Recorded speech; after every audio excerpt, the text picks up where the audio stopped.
안녕하세요. 저는 직장 생활을 하고 있는 30대 남성입니다. 이제 이 나이쯤 되어가니 세상 사는 법을 조금씩 깨우쳐 나가는 것 같습니다.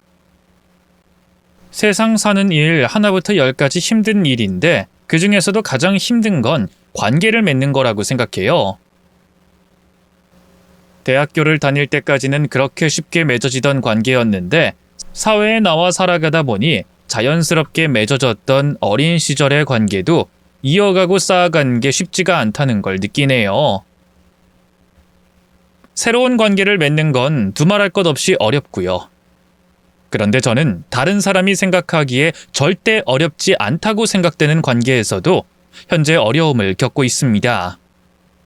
바로 가족인데요. 오해로 인해 교류가 없었던 긴 시간 때문인지 이제는 그 오해가 풀려 서로가 서로에게 의지하고 있는데도 감정을 표현하는 게 어색하기만 합니다. 그래서 그 어색함을 푸는 계기가 됐으면 하는 바람으로 이곳에 사연을 보내게 됐어요. 어색함을 풀려는 저와 제 가족의 이야기 말고도 제가 겪은 아주 황당한 이야기 역시 들으실 수 있으니 그리 지루하진 않으실 겁니다. 그럼 제 사연 시작해 보겠습니다. 어렸을 적 부모님께서는 같이 식당을 운영하셨습니다. 식당 일 때문에 아침부터 늦은 밤까지 일을 하시고 주말도 없이 언제나 바쁘셨지만 그럼에도 부모님은 제게 항상 관심을 쏟아주셨었죠. 잠깐이라도 절 챙겨주려 하시고 사랑해주신 부모님 덕분에 저는 바쁜 부모님을 원망하지 않고 여느 아이들처럼 행복하게 자랄 수 있었어요. 그렇게 저희 가족은 행복하고 평범한 가정이었는데 그런 저희 가정에 조금씩 금이 가기 시작했습니다. 건강하시던 어머니가 어느 날 갑자기 건강이 나빠지기 시작하셨거든요. 어머니가 병을 얻으시며 아버지는 그 바쁘던 가게 문도 닫고 병원을 다니기 시작하셨지만 어떤 병원에서도 어머니의 병명을 알려주지 못했어요.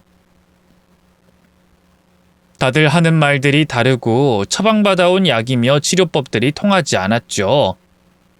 그렇게 시간이 흐를수록 어머니의 병세는 더 깊어져 갈 뿐이었어요. 그러던 어느 날 우연히 만난 사람이 어머니의 상태를 보며 병에 걸린 것이 아니라 신병에 걸린 것이라 말해줬고 부모님께서는 반신반의하며 무당을 찾아가게 되셨죠. 아마 부모님께서도 처음엔 믿지 않으셨겠지만 그때는 무당을 찾아갈 만큼 간절하셨습니다. 그렇게 무당을 찾아간 어머니는 끝내 신내림을 받게 되셨고 그 후 거짓말처럼 아프던 몸이 씻은 듯 낫게 되셨어요. 그리고 어머니는 그 길로 무당이 되셔야 했죠. 어머니가 낫게 된 것은 다행이었지만 그 일로 저희 가족은 멀어지게 됐습니다. 무당이 된 어머니께서는 아버지와 같이 식당 일을 하지 않으셨고 멀리 떨어진 지역에서 혼자만 신당을 하셨거든요. 그리고 언젠가부터 어머니께서 점점 저와 아버지에게 거리를 두기 시작하셨죠. 이전에 다정하고 정 많던 어머니는 온데간데 없이 어머니가 다른 사람이 된 것만 같았습니다. 그렇게 어머니는 더 이상 집으로 찾아오지 않으셨고 심지어 제가 신당으로 찾아가도 절 쫓아내시며 문전박대하곤 하셨어요. 전에 없이 무서운 모습으로 제게 화를 내시는 어머니를 보며 저는 어린 마음에 상처를 받아야 했습니다. 신내림을 받은 후로 속세와 멀어지다 보니 더 이상 가족에게 관심이 없는 건가 싶었죠. 하지만 제게 무관심한 것도 그렇지만 저는 어머니가 아버지에게 어떻게 그러실 수 있나 도저히 이해가 되지 않더라고요. 제가 지켜봐온 부모님은 싸움 한 번 없이 무척 금실 좋던 부부셨거든요. 아무리 신을 받았다고 해도 어떻게 하루아침에 가족 간의 연을 끊어낼 수 있는 건지. 저는 그 후로 점점 어머니를 조금씩 원망하게 됐습니다. 그렇게 어머니는 저희 가족을 찾아오지 않으셨고 저는 매년 제 생일마다 어머니를 기다렸지만 어머니는 입학식이나 졸업식이며 심지어 제가 군대에 입대하는 날까지 절 찾아오지 않으셨습니다. 그런 어머니로 인해 저희는 결국 모자 관계라고 하기도 어려운 남보다 못한 관계가 될 수밖에 없었어요.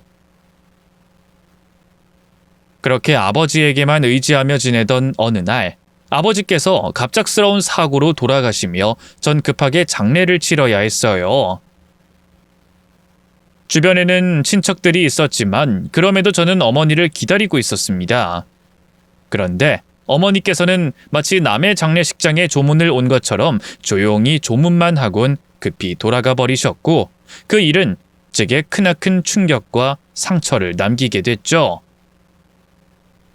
어떻게 아버지가 돌아가신 상황에서도 그럴 수가 있는지, 그날 일로 저는 어머니에게 엄청난 배신감과 분노를 품었고 아예 부모와 자식의 연을 끊어버리고 말았어요. 여태 모자 간의 연은 저 혼자 미련하게 쥐고 있었던 거구나 싶더라고요. 원래도 어머니 없이 아버지와 단둘이 살았었기에 이제 와서 제가 어머니를 보지 않고 지낸다고 해도 크게 달라질 건 없었지만, 이런 제 가족사를 말해야 할 때는 난감해지곤 했습니다. 부모와 절연한 사연을 선뜻 말하기도 어려웠고, 거기다 제가 결혼까지 생각했었던 전 여자친구의 집안에서 무당인 어머니의 존재를 알고 이별을 종용했던 탓에 저는 그 후로 누군가를 만나고 어머니의 얘기를 하기가 불편하고 어렵기만 했습니다. 보지도 않고 사는 어머니 때문에 왜 내가 이런 고민을 해야 하나 억울하기도 했었고, 차라리 결혼을 포기해야 하나 생각하기도 했었죠. 그러다 어느 날 저는 봉사활동을 다니다 여자친구를 만나게 됐습니다. 수정이는 착하고 좋은 사람이었고 공통점이 많고 말이 잘 통했던 저희는 빠른 시간 안에 가까워지게 됐어요. 그리고 저희 두 사람의 관계가 깊어지며 또다시 결혼 이야기가 나오게 됐습니다. 둘 다 나이가 있다 보니 그런지 여자친구 쪽에서 먼저 결혼을 원하는 것 같더라고요. 왜 결혼 얘기를 하지 않느냐며 서운해하고 당장이라도 결혼하고 싶어하는 여자친구의 성화에 저는 어쩔 수 없이 어머니의 이야기를 하게 됐습니다. 그 얘기를 듣고 여자친구가 실망하면 어쩌나 싶으면서도 여자친구를 속일 수 없어 얘기할 수밖에 없었죠. 그런데 다행히도 여자친구는 제 상황을 충분히 이해해 줬습니다. 보통은 꺼릴 수 있는 상황을 이해해주고 절 위로해주는 여자친구를 보며 전 고마웠어요. 하지만 여자친구의 부모님께서는 여자친구와 같은 마음일지 그건 장담할 수 없었죠. 솔직히 말하면 전 당연히 반대하실 거라는 예상에 결혼에 대해 부정적으로 생각하고 있었습니다. 귀한 딸 자식을 무당집 아들에게 보내고 싶은 부모가 어디 있겠냐며 결혼 반대는 불보듯 뻔한 일이라 생각했죠. 그래서 또다시 겪을 고초를 생각하며 움츠러들었지만 불안한 마음 가지고 만난 예비 장인 장모님에게 놀라운 대답을 들을 수 있었습니다.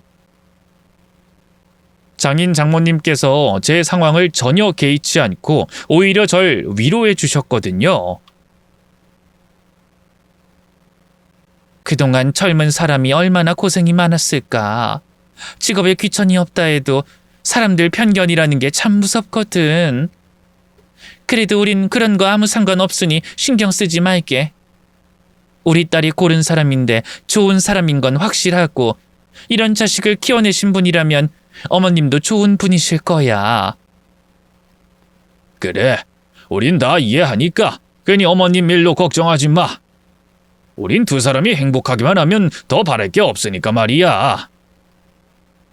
놀랍게도 저를 이해하시고 받아들여 주시는 예비 장인 장모님 덕분에 전 문제없이 결혼 허락을 받아낼 수 있었습니다.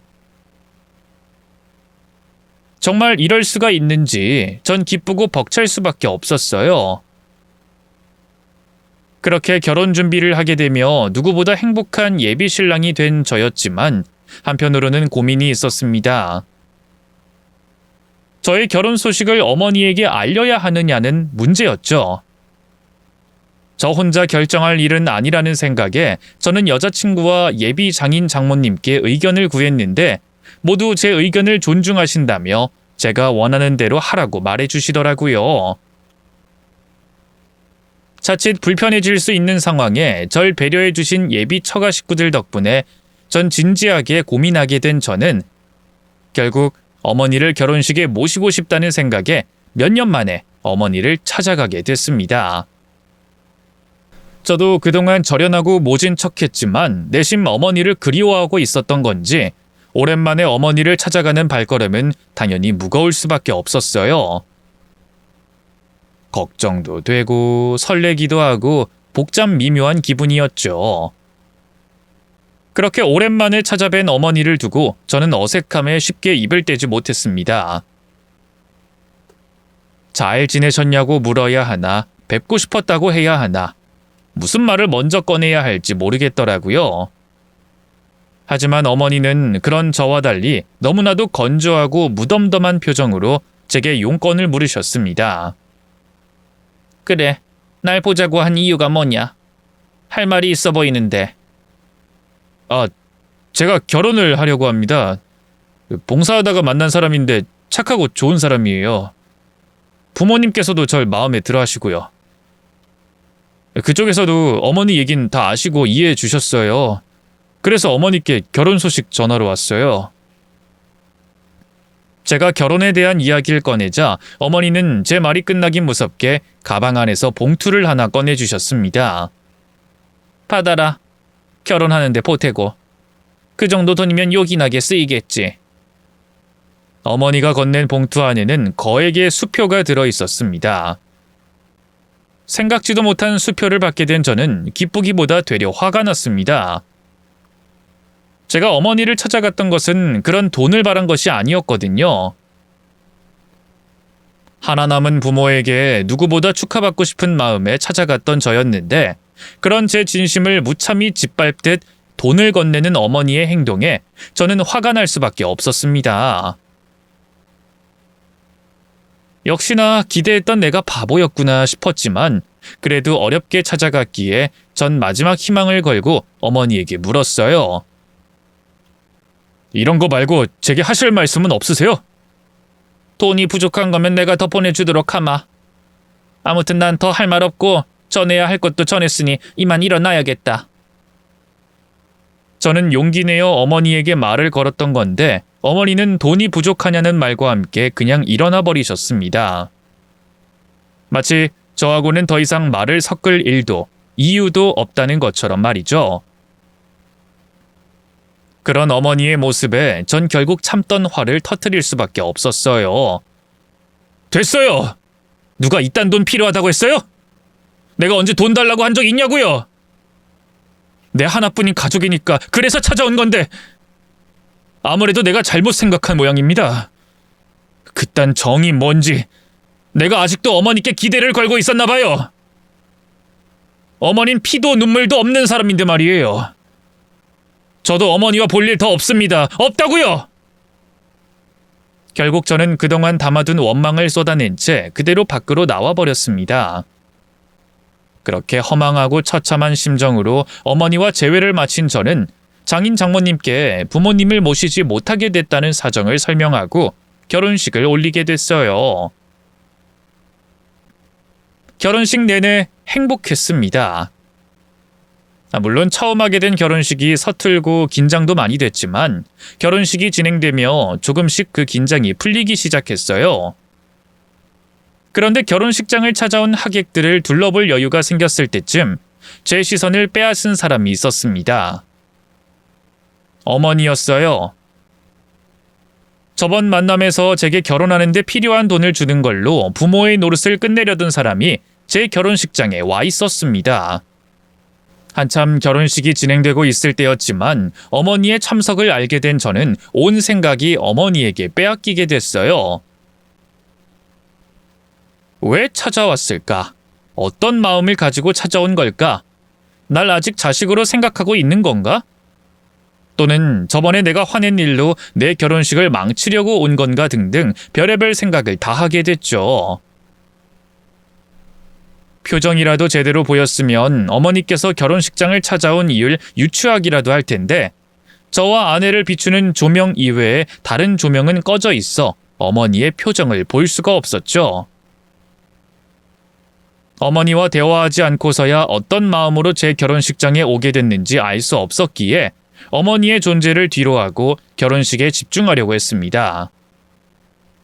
하지만 지난 20년간 상처를 받고 또 받아도 어머니를 그리워하던 저로서는 의식을 안 할래야 안 할 수가 없었어요. 제 인생에서 가장 기쁜 결혼식 날 그토록 바라던 어머니께서 참석해 주셨지만 제 마음은 복잡할 수밖에 없었죠. 그래서 그 뒤로 시간이 어떻게 흐르는지도 모른 채 결혼식을 진행했습니다. 얼이 빠진 모습이었지만 다행히 아내를 포함해 결혼식장에 있던 사람들 모두 첫 결혼식에 긴장한 신랑이라며 이해하고 웃고 넘겼죠. 덕분에 어떻게 했는지도 모르는 결혼식을 무사히 마치게 됐어요. 전 어머니에게 어떻게 찾아온 거냐고 묻고 싶었지만 이어지는 사진 촬영으로 어머니를 붙잡을 시간이 없었고 사진 촬영을 마쳤을 땐 어머니께서 결혼식장에 남아있지 않았죠. 사라진 어머니를 생각하며 좋게 생각하기로 했습니다. 자식의 결혼식을 보고 싶어서 오셨겠지 생각하기로 했어요. 저 혼자 결론 지은 생각이었지만 그렇게 생각하니 마음은 많이 홀가분해졌습니다. 저는 가벼운 마음으로 예복을 갈아입고 찾아와 주신 하객분들에게 감사의 인사를 드리려고 준비했죠. 그런데 옷을 갈아입으려고 한 그때 누군가 제가 있는 방으로 들어왔어요. 어머니였죠. 결혼식장을 떠나신 줄로만 알았던 어머니께서 불쑥 제게 찾아오시니 저로서는 당황할 수밖에 없었습니다. 어머니? 아직 계셨어요? 그럼 아까 가족 사진 찍을 때 같이 찍으시죠. 저번에도 말했듯이 저희 장인 장모님 그리고 아내까지 어머니 뵙고 싶어 하셨는데 식사는 하셨어요? 안 하셨으면 식사하고 가세요. 저 옷 갈아입고 내려갈 거니까 밖에 조금만 기다려주세요. 밥은 됐다. 너 결혼하는 거 보러 온 거니까. 그래도 여기까지 오셨는데 드시고 가시지. 어머니 혹시 그날 일 때문에 아직도 화나셨어요? 그러신 거라면 제가 사과드릴게요.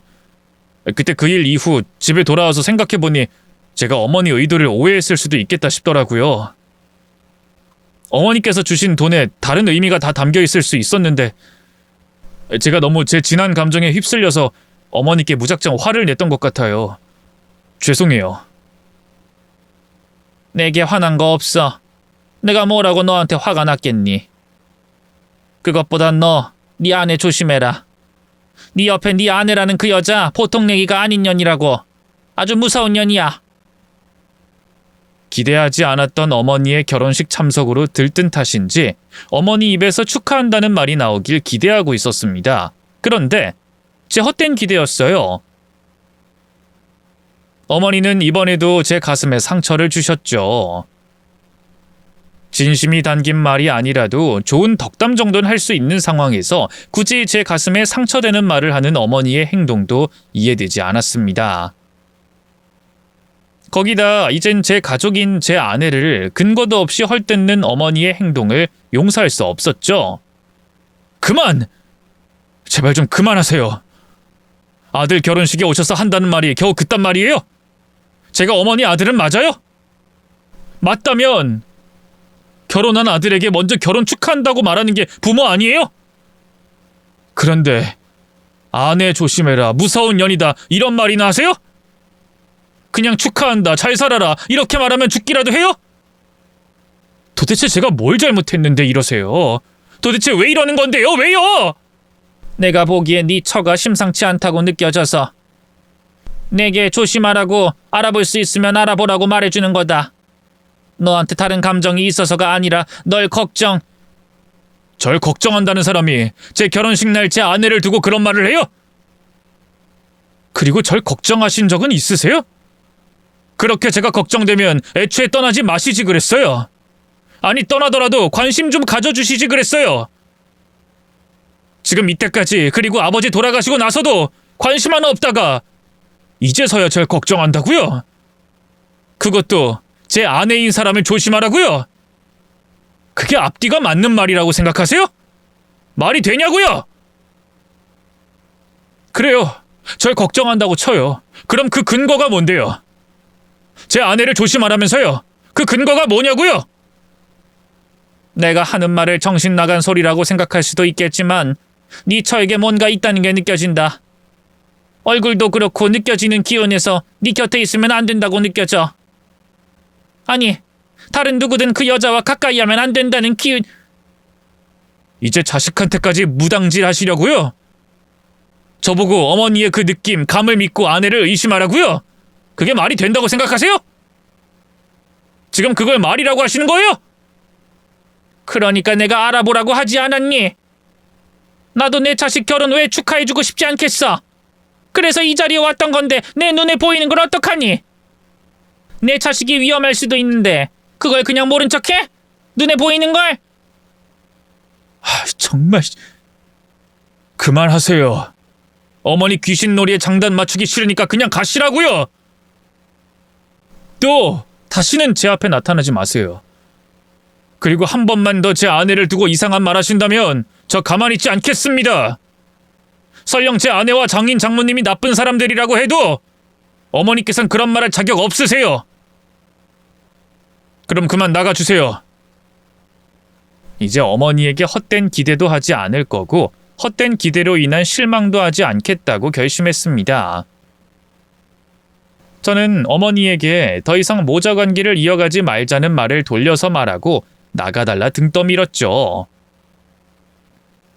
어머니께서는 제 말을 듣곤 단 한순간의 머뭇거림 없이 그 자리를 나가셨습니다.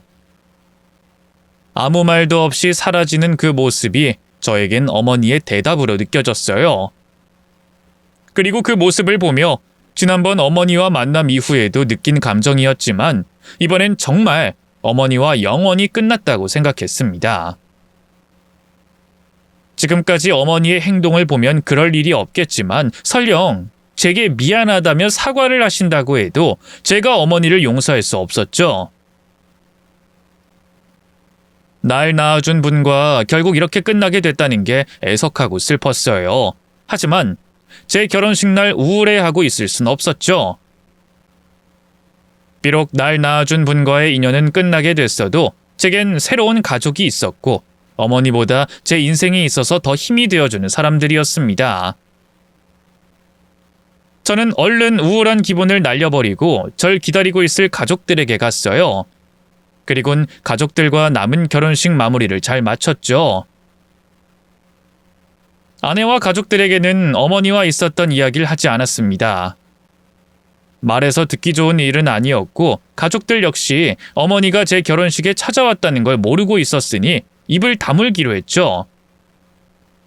이후 아내와는 행복한 신혼생활을 보냈어요. 다른 신혼 부부들보다 더 특별한 일은 없었습니다만 어머니가 우리 가족을 떠난 이후 아버지께서 세상을 떠나신 이후 부재로 느껴지던 가족의 자리를 아내가 대신 채워줬기 때문에 전 아내와 함께하는 것만으로도 이 세상에서 가장 행복한 사람이 되어 있었죠. 그리고 누군가 말했듯 행복을 나누면 2배가 된다고 제 행복을 제 주변 사람들에게 나눠주고 싶었습니다. 진짜로 제 행복을 나눈다는 게 아니라 제가 행복하니 마음이 여유로워져 자연스럽게 주변 사람들에게 잘하게 되더라고요. 그 중에서도 복잡한 가족사로 인해 선뜻 결혼 허락을 하기 힘들었을 저를 친자식처럼 대해주시고 배려해주신 장인 장모님께 가장 먼저 그리고 더 잘하고 싶었습니다. 그런데 그러기가 쉽지 않았어요. 결혼식을 올리고 난 뒤 신혼여행에서 돌아와 뵌 이후로 두 분을 만날 수 없었거든요. 아빠 엄마한테? 뭐하러 귀찮게 그래. 당신은 두 분이 같이 계셔서 괜찮을 거라고 하지만 딸 시집 보낸 부모님 마음은 그렇지 않다니까. 그리고 이왕 가는 캠핑 다 같이 가서 즐거운 시간 보내면 좋잖아. 당신이 우리 부모님 생각해주는 건 고마운데 엄마 아빠 진짜 괜찮아. 평소에도 두 분이 놀러 다니시는데 정신없는 분들이라서 진짜 괜찮다니까? 그리고 두 분이 따로따로 배우는 여가 활동도 얼마나 많은데 아마 우리가 어디 같이 가자고 해도 이미 스케줄이 꽉꽉 차 있어서 우리가 거절당할걸? 그래도 혹시 모르니까 여쭤보자. 이번 주나 다음 주에 안 된다고 하시면 우리가 두 분 되는 날 맞춰서 가면 되니까. 아우, 진짜 괜찮다니까 그러네. 그럼 내가 한번 연락해 볼게. 제가 장인 장모님과 같이 시간을 보내겠다고 하면 아내는 항상 두 분이 바쁘시다는 말을 하곤 했습니다. 그리고 두 분과 통화하고 나서는 자기 예상처럼 두 분이 시간 내기 힘들다는 말씀을 하셨다고 했죠. 캠핑뿐만이 아니었어요. 길게 시간 내지 않아도 되는 식사와 커피 한 잔 마시는 자리도 마찬가지였죠. 언제는 두 분이 함께 결혼식장을 다녀오셔서 언제는 두 분이 여행을 가셔서 또 저희 둘만의 시간을 보내라고 하시면서 번번이 함께하는 자리와 시간을 거절하시곤 했습니다. 물론 처음에는 두 분의 거절이 저희를 위한 배려라고 생각되기도 했어요. 자식들 귀한 시간 뺏는다고 배려에 거절하신다고 생각했거든요. 그런데 그것도 어느 정도가 있지. 어떻게 매번 거절할 수 있나 싶었습니다.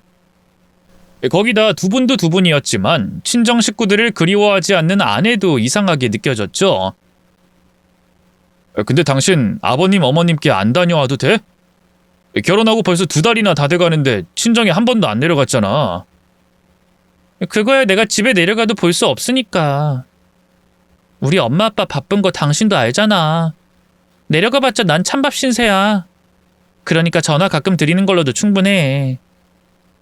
그래도 결혼하면 친정 부모님 생각이 많이 난다고 하던데 혹시 나 때문에 못 가는 거라면 나 신경 안 써도 돼. 같이 가자고 하면 언제든 같이 갈 의향도 있고. 당신 가면 불편하지. 사위가 아무리 백년 손님이고 우리 부모님이 편하게 대해준다고 해도 불편한 건 불편한 거니까. 그리고 우리 가족이 그렇게 서로 보고 싶다고 난리 떠는 집은 아니야. 거기다 곧 추석이니까 그때 가서 얼굴 보면 돼.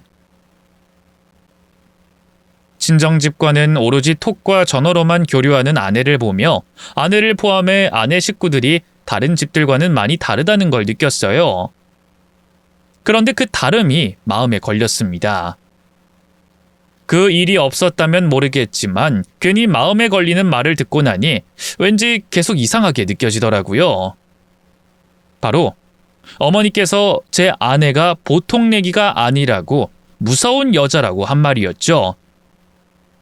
하지만 머릿속을 스친 어머니의 근거 없는 말 한마디로 아내를 의심할 수는 없었습니다.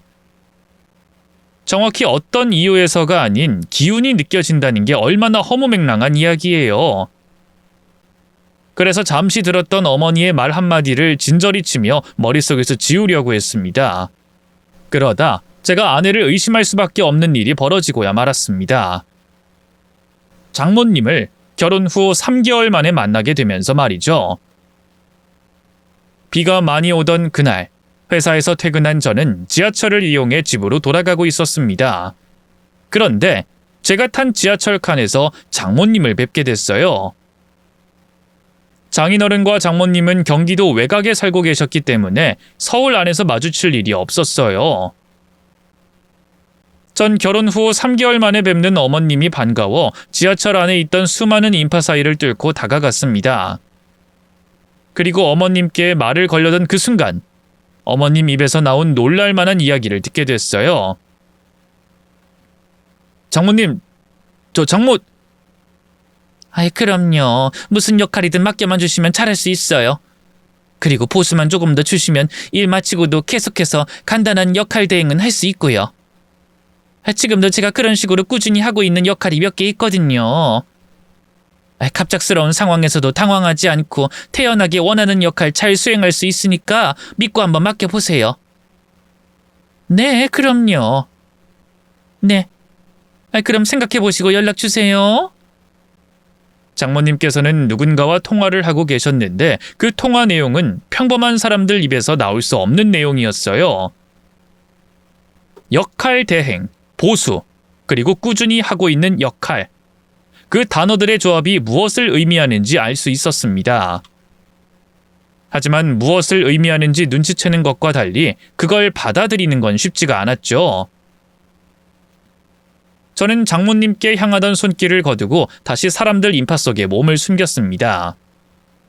그리고 흔들리는 지하철 안에서 내게 무슨 일이 벌어지고 있는 건지 생각해 보려고 애를 썼어요. 그러다 장모님을 놓치기 전 확인해 봐야 하는 게 있다고 생각이 들었습니다. 저는 장모님께 다가가 이제 막 발견한 척을 했죠. 장모님, 서울까지는 어쩐 일이세요? 그리고 오셨으면 연락하시죠. 제가 모시러 갔을 텐데. 어머, 우리 사위 아니야? 우리 사위 네, 이서방입니다. 제가 너무 갑자기 나타나서 놀라셨죠? 죄송해요. 장모님을 서울에서 뵐 거라고는 생각도 못해서 너무 반가운 마음에 장모님을 놀라게 했네요. 그나저나 무슨 일로 오셨어요? 그리고 장인어른께서는 같이 안 오셨어요? 나 서울에 만날 친구가 있어서 그 친구 만나고 이제 돌아가는 중이었어. 그리고 그이는 집에 있지? 그럼 저희 집으로 가시죠. 저희 집에서 저녁이나 커피 드시고 제가 댁까지 모셔다 드릴게요.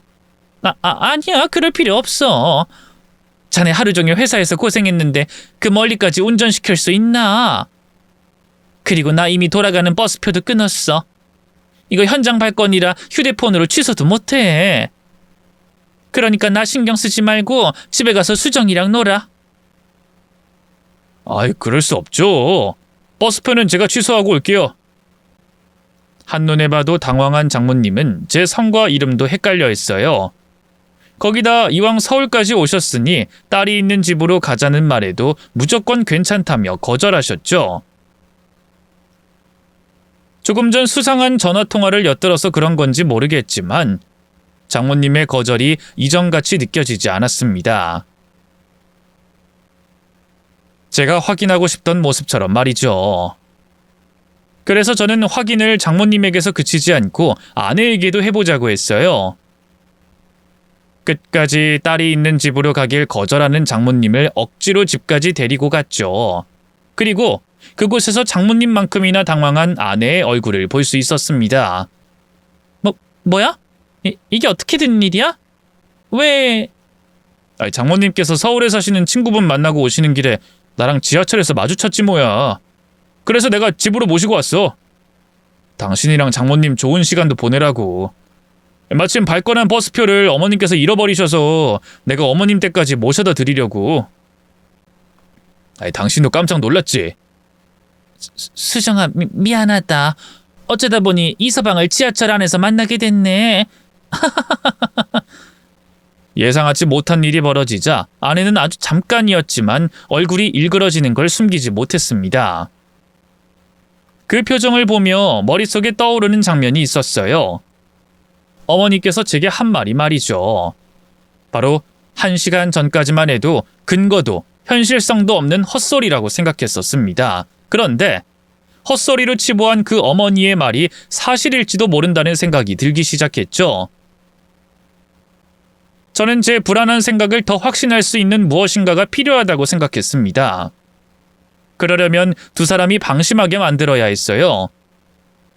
전 일부러 자리를 피하고 두 사람만 집에 남겨두려고 밖에서 다 같이 먹을 음식을 포장해 오겠다며 나갔습니다.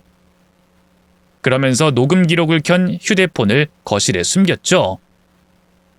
이후 제가 포장해온 음식을 다 같이 먹었고 아내가 장모님과 얘기를 더 나누고 싶다며 자기가 운전해 친정집까지 가겠다고 했어요. 저로서도 반길만한 상황이었죠. 휴대폰에 녹음된 내용을 빨리 확인해보고 싶었으니까요. 그렇게 아내와 장모님이 집을 나가고 난 뒤 전 이어폰을 끼고 제가 나간 사이 두 사람이 나눈 대화를 듣게 됐습니다. 그 안에는 어머니의 말씀과 제 불안한 생각이 사실이라는 내용이 담겨 있었죠. 이게 어떻게 된 일이에요? 여기까지 오면 안 되죠. 만난 자리에서 바로 헤어져야 하는 거 몰라요? 죄송해요. 저도 너무 갑자기 남편분을 만나는 바람에 당황해서. 그리고 혼자 가겠다고 해도 남편분께서 끝까지 붙잡고 끌고 오셔서. 정말 죄송합니다. 그런데 의심할 만한 말은 일절 안 했어요. 확실한 거죠? 만약에 저 사람이 아주머니랑 제가 가족이 아니라는 걸 알게 되면 그땐 돈 돌려받는 걸로 안 끝나요? 아주머니 때문에 내 인생 날아가게 생긴 건데 나도 눈에 보이는 거 없다고요. 아니 뭐 그렇게까지 무섭게 말씀하세요. 근데 정말 눈치채진 못했을 거예요. 여기 제가 와서도 남편분 반응 보셨잖아요. 그런데 문제는 절 집까지 데려다 준다는 남편분인데 이건 어떻게 해야 할지. 친정집으로 쓰던 그 집 아직도 빌리고 있으세요? 그걸 어떻게 계속 빌리고 있겠어요. 그때 그 집 빌린 비용만 해도 돈이 얼만데. 아주머니, 집 가는 거 저랑 가고 싶다고 말하세요. 저도 엄마를 오랜만에 만나서 할 이야기 많다고 할 테니까요. 그럼 될 거예요. 그리고 친정집까지 같이 가줘야겠어요. 가는 동안 엄마인 척 연기도 계속해줘야 되겠고요. 차량 주행 목적지도 기록되고 블랙박스도 있어서 그냥 하는 척만 해서는 안 되겠다고요. 네? 그럼 일당은 어떻게 계산하고 돌아오는 건... 일당이요? 지금 이게 누구 때문에 벌어진 일인데 정말... 그래도 이번 추석에 또 연기해 주셔야 하니까 그때 조금 더 챙겨드리기로 할게요. 그리고 돌아올 땐 뒷좌석에 타세요. 대신 말 한마디도 하시면 안 돼요. 휴대폰 소리도요. 화면은 안 비춰도 소린 녹음되는 거 아시죠? 장모님이라고 생각했던 사람은 전화통화에서 엿들었던 것처럼 역할 대행을 하는 연기자였습니다. 장인어른이라고 믿었던 사람도 마찬가지였죠. 그리고 아내의 친정집이라고 생각했던 그 집도 펜션처럼 돈을 주고 빌릴 수 있는 숙소였어요. 완벽한 사기 결혼이었습니다. 아내의 부모님은 누구인지, 어디서 태어나고 자랐는지, 어떤 배경을 가졌는지 알 수가 없었죠. 그게 얼마나 두려운 일인지는 겪어본 사람만 알 겁니다. 모든 것까지는 아니더라도 이 사람의 대부분을 알고 있는 사람이 나라는 확신이 있었는데 이젠 이 사람이 누군지도 모르고 그 입에서 나온 말조차 믿을 수 없다는 게 얼마나 무섭고 두려운 일인지 말이죠. 도대체 어떤 이유에서 내게 이러한 거짓말까지 했을까 싶었어요. 제 배경과 인생이 완벽하다면 아내의 거짓말에도 이유가 있을 거라고 생각했겠지만 저 역시 무당인 어머니로 인해 생긴 가족사를 아내에게 고해성사하듯이 밝혔습니다. 그렇다면 그때 아내도 제게 그때까진 밝히기 힘든 사실을 밝힐 수 있었지 않았을까 싶었어요. 굳이 역할 대행인 사람을 고용하고 입을 맞추고 장소까지 임대하면서 거짓말할 이유가 뭐가 있을까 궁금해지면서 두려워지기 시작했죠. 그나마 다행인 건 아내는 제가 자신의 거짓말을 눈치챈 걸 모르고 있었다는 거였습니다. 저는 계속해서 제가 알게 된 사실을 아내에게 숨기면서 사람을 붙였어요. 아내가 어떤 사람인지, 어떤 과거를 가지고 있는 건지, 그리고 제게 거짓말하는 이유가 무엇인지 알아내기 위해서 말이죠. 절 속이기 위해서 그렇게도 노력했던 사람이 자신의 과거를 지우는 건 그리 노력하지 않았습니다. 어쩌면 지우려고 해도 지워지지 않는 과거였기 때문에 절 속이는데 그렇게 노력했는지도 모르겠네요. 아내는 일일이 세기도 힘들 만큼의 많은 전과가 있었습니다. 절도와 폭력, 그리고 사기 등등 정말 많은 다양한 범죄를 저질렀어요. 그리고 범죄의 죄질 또한 좋지 않았죠. 아주 어린 청소년 시절부터 시작해 비행을 일삼았던 아내는 질이 안 좋은 친구들과 어울리며 범죄를 일상처럼 행했다고 했습니다. 가볍게는 인근 또래들을 괴롭히고 돈을 빼앗는 걸 시작으로 청소년 시기에 상상하기 힘든 절도나 사기도 쳤다고 했죠. 그 일로 경찰서를 수십 번 들락날락했다고 했어요. 거기다 결정적으로 친구들과 작정하고 큰 사기를 쳐서 지역 사회를 떠들썩하게 만들었다고 합니다. 그 사기건으로 인해 청소년이었지만 형을 피해갈 수 없었고 아내는 짧지 않은 소년원 생활을 했다고 했어요. 그리고 아내가 벌인 사기로 인해 피해자들에게 대신 피해 금액을 변제해야 했던 아내의 부모님은 아내와 연을 끊었다고 했죠. 그러다 보니 소년원에서 출소한 아내 곁에는 같이 어울리던 질 안 좋은 친구들만 있었다고 합니다. 결국 다시 범죄를 저지르게 됐고 유흥과 범죄로 가득한 삶을 살았다고 했죠. 그 시절 아내가 정확히 어떻게 살았는지 알 순 없었지만 제가 의뢰를 부탁한 흥신소 직원이 아내를 알고 있거나 기억하는 사람들과 만나 들은 이야기로는 그 당시 아내를 모르는 사람이 없었다고 하니 대충 어떤 삶을 살았을지 감이 왔습니다. 그렇게 제가 알고 있는 모습과 전혀 다르던 아내는 남자 관계 역시 엄청나게 복잡했다고 했어요. 아내의 과거를 전하는 흥신소 직원 역시 제 눈치를 보며 말할 만큼 아내는 남자를 끈김이 없이 만났고 동시에 여러 남자를 만나기도 했고 동거 역시도 많이 했었다고 합니다. 거기다 동거로도 모자라 결혼까지 올린 남자가 저 이전에 3명이나 있었다고 했죠.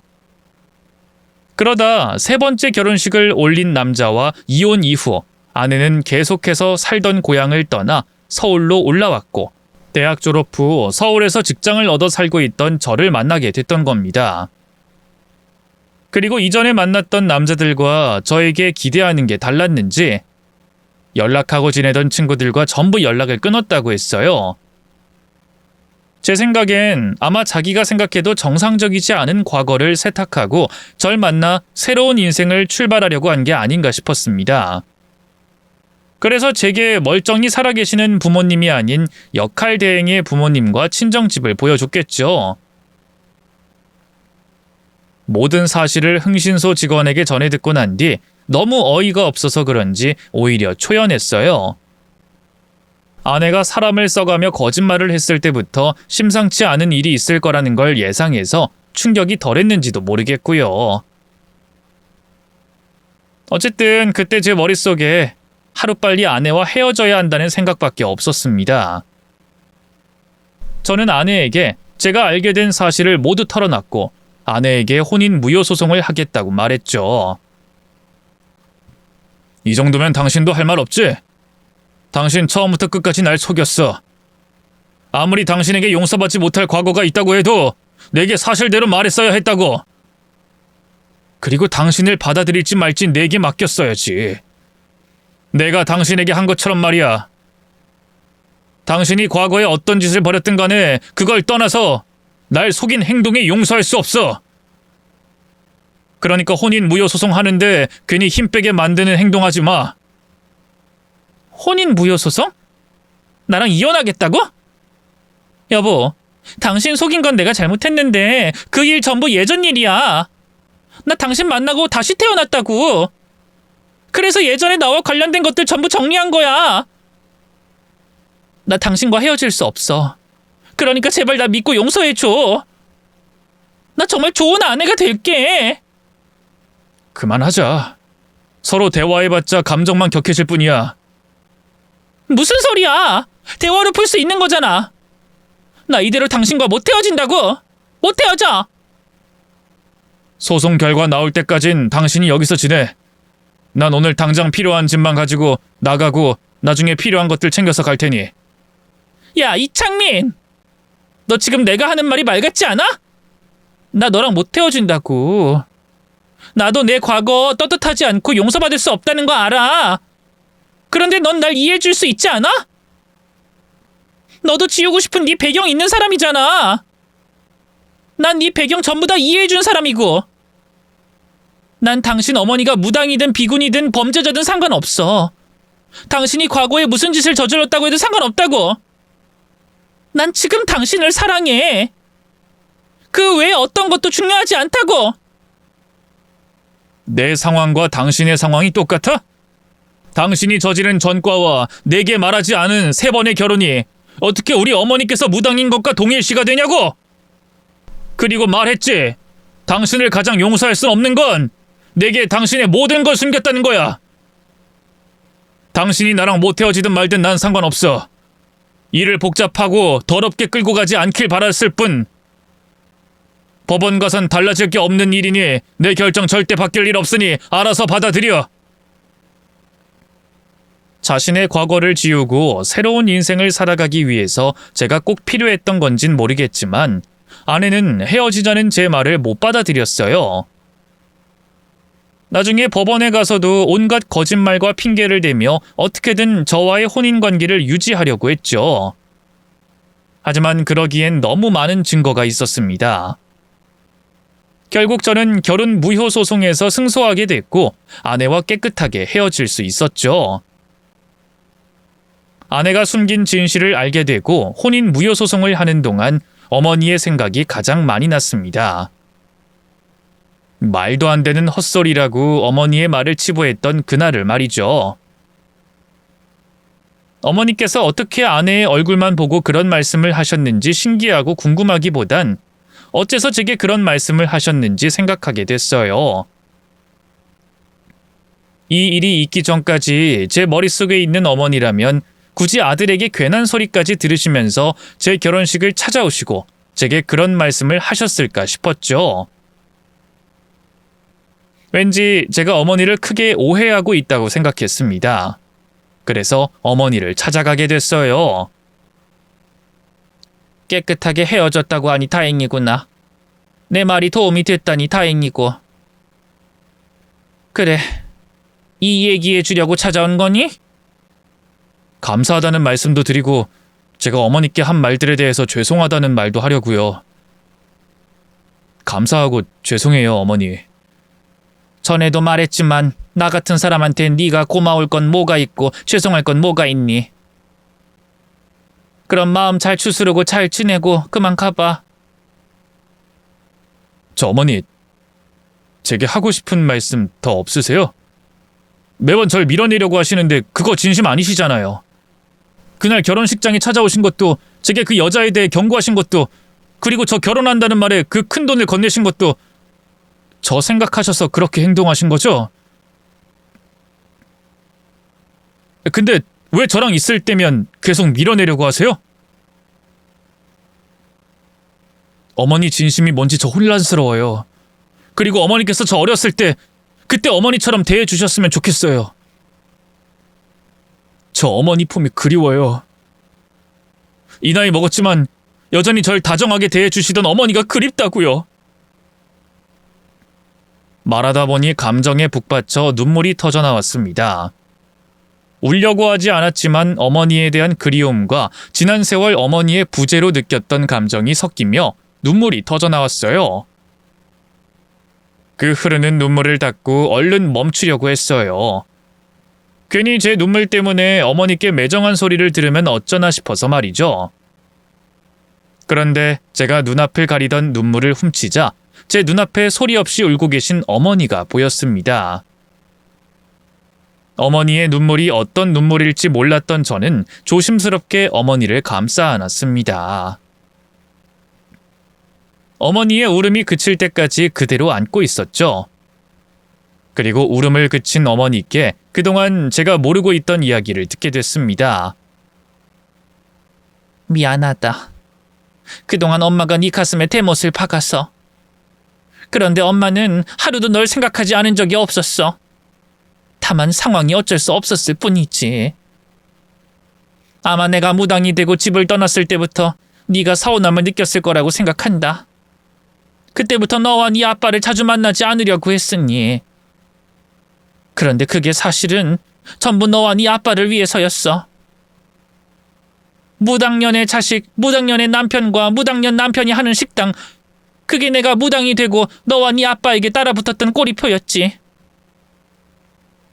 나야 내가 선택한 길이니 손가락질 받아도 상관이 없었지만 너와 네 아빠는 무슨 죄가 있다고 손가락질을 받니? 그래서 너와 네 아빠를 위해서 만남을 자제하기로 했단다. 물론 처음엔 사람들의 눈을 피해서 만나면 될 거라고 생각했고 그래서 눈을 피해 만났지만 그게 피한다고 피해지는 일이 아니었어. 그러다 보니 네 아빠가 하고 있던 식당에도 피해가 많이 갔지. 그래서 되도록 발길을 끊겠다고 네 아빠를 설득했단다. 네 교육을 위해서도 내가 뒤에 있는 게 낫겠다 싶었고. 어머니, 사람들이 손가락질해봤자 얼마나 한다고. 글쎄, 요즘이라면 그럴 수도 있겠지. 그리고 네 아빠 고향이 아니었다면 또 달랐을지도 몰라. 근데 네가 자란 그 동네는 그런 곳이었어. 네 아빠 사람들이 있는 집성촌이라서 그런지 무당인 난 더러운 병에 걸린 여자 취급받았고 너와 네 아빠도 마찬가지였지. 넌 기억을 잘 못하겠지만 내가 무당이 되고 난 뒤에 네 아빠가 하던 식당이 잘 안 됐어. 내가 팔길을 끄는 뒤로도 말이지. 장사만 잘 안 되면 장사하는 사람 탓이라고 생각하겠는데 가끔은 돌도 날라오고 의자도 날라오고 가게에 해코지 하는 걸 보면서 나 때문이라고 생각할 수 있었지.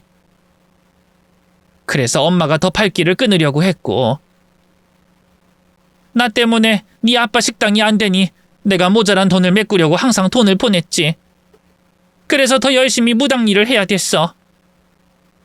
그러면서도 너와 쌓이는 오해를 걱정했단다. 하지만 그 오해 전부 풀 수 있을 거라고 생각했어. 네 아빠가 설명해주면 될 테니까. 근데 네 아빠가 그렇게 허망하게 떠나버린 거야. 거기다 네 아빠 친척들 때문에 네 아빠 장례식장에 쫓겨나듯 떠나게 되며 네가 날 더 오해하게 됐고. 물론 내가 널 붙잡고 오해를 풀면 되었겠지만 너와 안 본 세월이 세월이라 말이 쉽게 나오질 않더구나. 거기다 네가 날 미워하고 있다는 게 느껴져서 꺼내기가 힘들었고 그때부터 내가 영원히 네 뒤에 남기로 했어. 다만 내 도움이 필요할 때 내가 부모로서 나서야 할 때 나서기로 결심했고 하지만 그것도 용기가 나지 않아서 쉽지 않았지. 그때 네 결혼식에 가겠다는 말 대신 돈을 건네줬던 것처럼.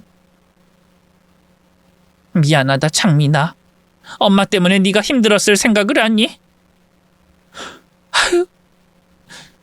하나의 상황이 아닌 여러 개의 상황이 겹치고 겹치며 제가 어머니를 오해하게 만들었고 우리 가족이 떨어져 생활하게 됐던 거였어요. 그리고 제가 어머니의 마음을 알고 싶어서 찾아간 그날에야 모든 오해가 풀리게 됐죠. 어쩌면 조금 더 제가 일찍 어머니를 찾아갈 생각을 했거나 어머니께서 더 큰 용기를 내주셨다면 또 우리 가족에게 편견의 시선과 위협이 없었다면 지금과 같은 일이 없었을 거라고 생각합니다. 하지만 그런 가정은 무의미하다고 생각했어요. 운명이 만든 우연을 우리가 통제한다고 통제할 수 없기에 지난 과거를 후회한다고 돌릴 수 없기에 지금이라도 어머니와 오해를 풀고 지낼 수 있다는 것에 만족하기로 했죠. 이렇게 몇십 년 만에야 어머니와 함께 지내게 됐는데 떨어져서 생활한 세월이 있어서 그런지 아직 어색함이 우리 두 모자 사이에 흐릅니다.